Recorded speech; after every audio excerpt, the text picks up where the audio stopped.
Well, the Federal Reserve has held interest rates steady for the third time this year, even as central bankers confront a surprisingly stubborn economy when it comes to inflation because it's still too high. The widely expected decision left interest rates unchanged at a rate of 5.25 to 5.5%. It is still the highest level in 22 years, but policymakers also left the door open to an additional increase before the end of the year, amid concerns that inflation remains elevated, which it does. Here to discuss this and many other things concerning the future of your money is precious metals specialist from Birch Gold, Philip Patrick. Philip, good to have you back. Thank you, as always. Good to be back. All right, so let's talk about this a little bit. Gold, we were talking about it in the break before you came on. It's gone up, $160, maybe a little bit more for a brief period. It went from, $1,815, $1,820 to just over $2,000. It settled back a little bit, but man, it went on a bit of a run there, didn't it? It did indeed, and I think it's a reflection of Bidenomics, right? Gold is a safe haven asset, and in a Biden economy, there's nothing more important than a safe haven asset, particularly when you factor in the Fed are, at least for now, given up on the inflation fight. We have wars around the world. This is the perfect storm for precious metals, for sure. So, as you look at the possibility of interest rates, if the interest rates go up again, it means inflation is stubborn. It means that people know that the money in their wallets, the money in their checking account, it loses value every day. I read an article here just a couple of days ago that the purchasing power of a dollar from 2020 to today has been cut almost in half. Not quite, but close in a lot of places. I mean, we know about the inflation, that's 17+%, but I mean, the buying power is the real problem. You might have gotten a raise, and it was all chewed up, wasn't it? All chewed up and more. I mean, wage inflation has been trailing real inflation for a long, long time now. So people are starting to feel it. Look, the Fed are in a very tough position. I think, as you said, it was expected the Fed wouldn't raise rates on the back of a high GDP report. And I think tomorrow's job reports are expected to slow again. But the Fed are in a very tough position, right? They sort of looked like they had a handle on inflation earlier in the year. Headline inflation was coming down.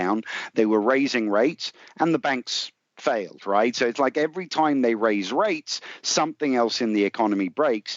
The other side of things to consider is the cost of the debt, which is becoming crippling. I mean, debt service costs increased by 30% last year. Debt service alone is around $750 billion a year.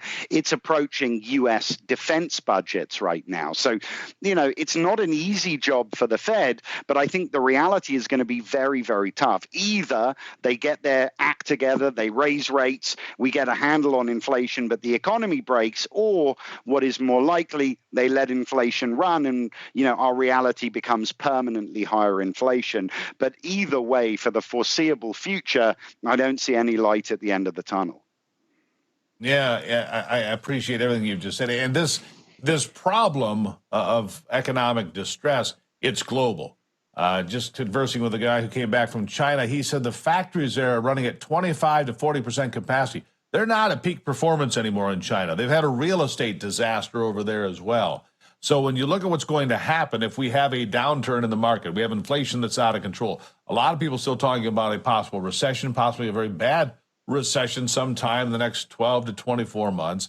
And if it's global, and then, of course, you've got the wars and all the other unpredictable things that can happen. Philip, you know that. Gold could really take off. We've talked about it, but we've seen it move from, back in, 15 years ago, it was $500 an ounce. Today, it's about $2,000 an ounce. Historically speaking, it always goes up and up and up. No question about it. And actually, since the turn of the century, since January 1st, year 2000, gold has outperformed many other asset classes, most of the traditional.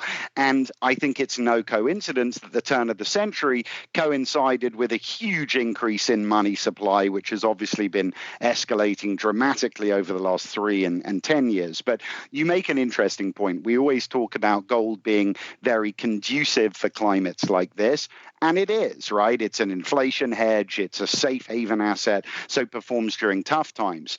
The other thing that you mentioned, I think, is important as well, and that is the global nature of the problem today. But it also makes diversification much more difficult, right? When you were worried about things domestically in the past, you could look at European markets or Asian markets.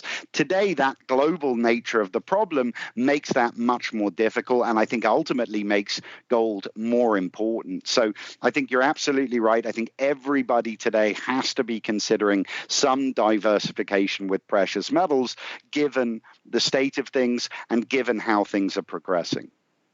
That's right. Diversification of your portfolio. Don't keep all of your eggs in one basket, as they say. Philip Patrick from Birch Gold.